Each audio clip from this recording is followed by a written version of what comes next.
morning. It's Wednesday. It's about 7:12. I'm getting to work a little bit earlier than normal. I completed my 300th class on my Peloton, so it's always exciting and fulfilling to hit some sort of a milestone. So I took a 30-minute class with Tunde, and I didn't do any sort of ab workout because I wanted to get to work a little bit earlier. I think I want to run some copies of something for history today. I haven't 100% decided.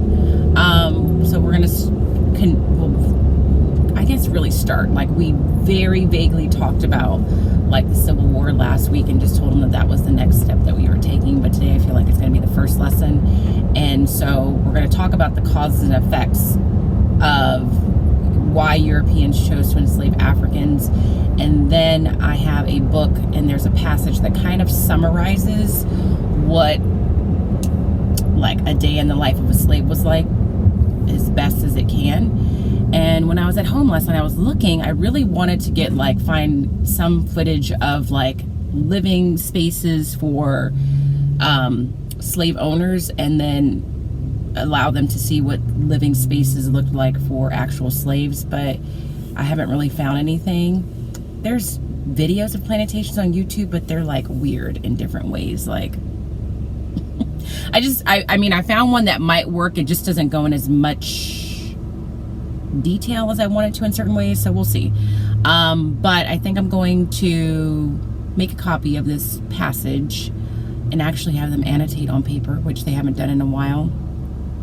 I would have had them do it digitally, but I haven't I haven't copied it and created a PDF out of it, and I don't have that capability in my classroom, which makes me feel like I need to get an inexpensive like color printer that can also scan for my classroom. But I know that when I get into the classroom right now, I'm just going to kind of make sure I use my time effectively. So I wanted to just kind of start the day off in the car. I still haven't been able to update grades yet, which was on my list of things to do yesterday. I just haven't had a chance. So that was one of the other reasons why I wanted to get to work earlier, in the hope that I can take care of whatever I feel like I need to take care of to get today done, and then have a little space to start adding some grades. So nothing else really to report. Yeah, so I will check in with you guys a little bit later on in the day. It's lunchtime. It's 11:15. If I end abruptly, it's because I'm trying to get my email fixed with someone from the district office, because there's an issue with me logging on just at school. But I'm getting ready to eat lunch, and I wanted to share this with you because one of you gave this to me. This was a birthday gift from, I think the name is Latina, and it's this cute little silverware kit for your lunch. So not everything that came with it is in here, because some of it is at home because I wasn't going to use it today. But it comes with this little pouch. She ordered this on Amazon. I think I added this to my store in case you see this and you're interested. But it has like a knife, a fork, and a spoon in it. But it also came with chopsticks, and I think 2 reusable straws. Like, one was just a straight straw and one was like the bendy straw. So this came in the mail in the PO box that I have. So I want to say thank you to Latina. I'm getting ready to use this for the first time.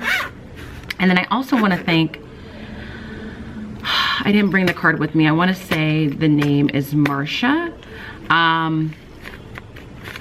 Please let it be Marcia. Marcia sent me a very sweet sympathy card in relationship to Genesis, and sent me a little Starbucks pick-me-up that I'm going to use this week. So I want to say thank you to her as well. And just, again, thank you to all of you for being like so supportive in so many different ways, with just comments, notes, gestures, and all of that. So far in the 2 classes I've had, the 2 AM versions of my homeroom and my switch, we've barely scratched the surface of what I thought we were going to get to in history today, because the language arts portion took longer than I thought, which is fine. We listened to the Nobel Peace Prize speech by Elie Wiesel, and prior to that, I made sure to show them a video from Vocabulary that explains what the Nobel Prizes are, and a quick video clip that gave some history on who Elie Wiesel is. When I taught elementary school, I would always read this book. I think I read this when it was the day that Martin Luther King got the Nobel Peace Prize. So I would read this for that fun fact of the day so that they understood what the Nobel Prizes were, where they came from. I would have read it to my classes if I had more time. My homeroom class said that they would not be into me reading a picture book to them. My switch class in the morning said they would be into that, and my homeroom class might just have to suffer through it, because I think picture books are useful at the middle school level as well. It's just like a nice moment to relax and hear a story.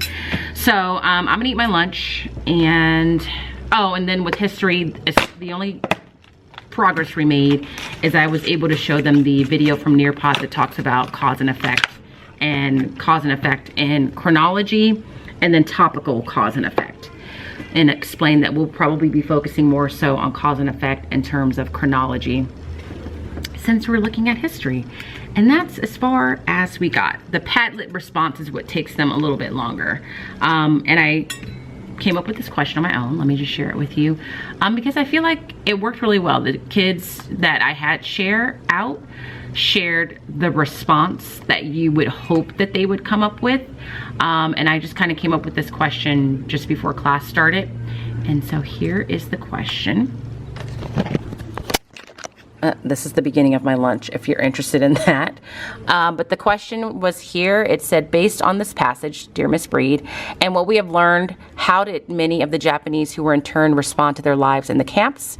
Examine the letter written by Louise, which starts on page 49 and goes through 50.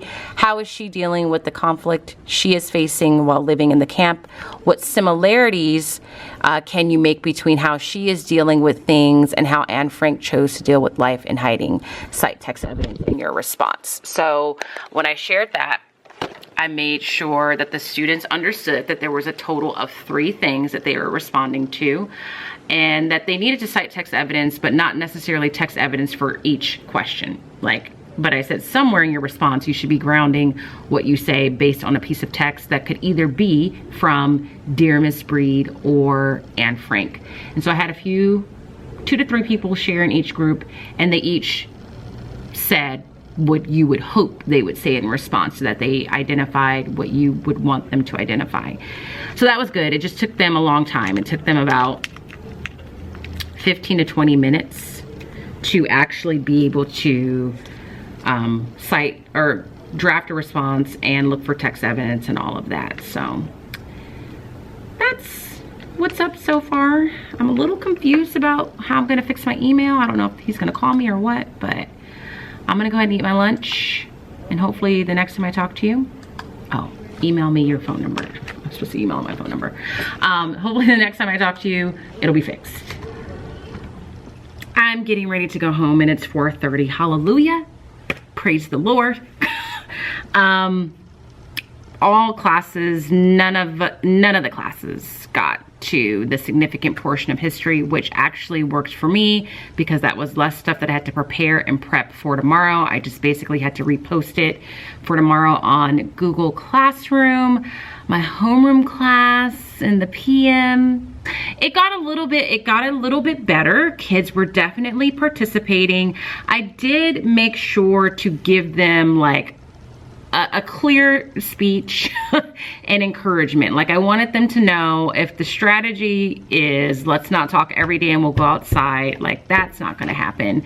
And I also wanted them to know that in this class, the words I don't know is never going to kind of get you out of answering a question. So if you're saying it in the hopes that I'm going to be like, oh, well, so-and-so doesn't know, let me call on somebody else, I said that's really not going to happen. If you don't know, I will help you to know. I will support you until you do know. And so if that's what you're trying to do, just know that that strategy isn't going to work, and it's really going to prolong the process. So just be aware of that. And just acknowledging that the subjects that I teach are more verbal and they're a little bit more fluid in terms of answers and correctness.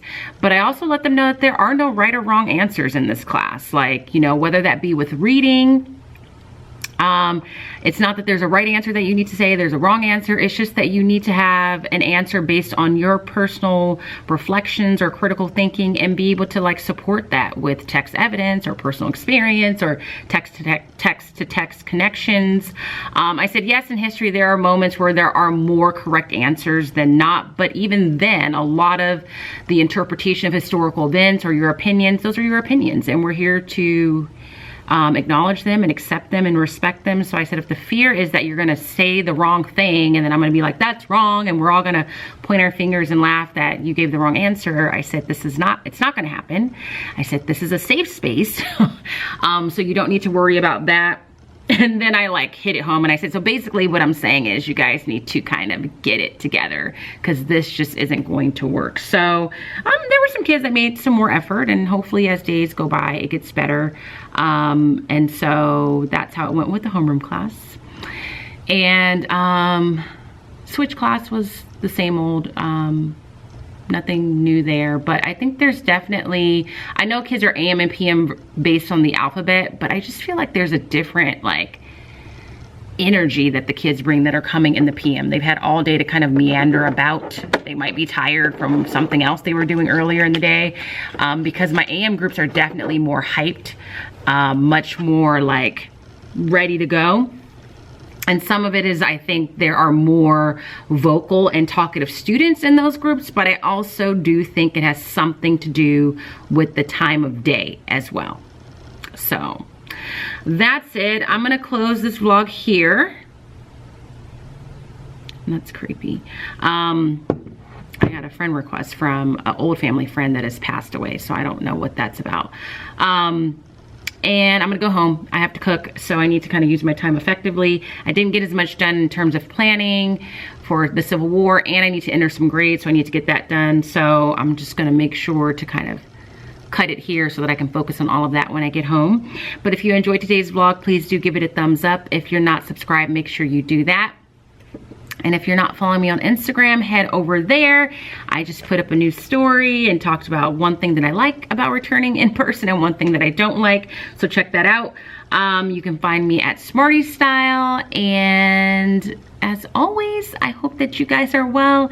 And if you're not well, please be well. And I will see you guys for another day of life tomorrow. Bye, guys.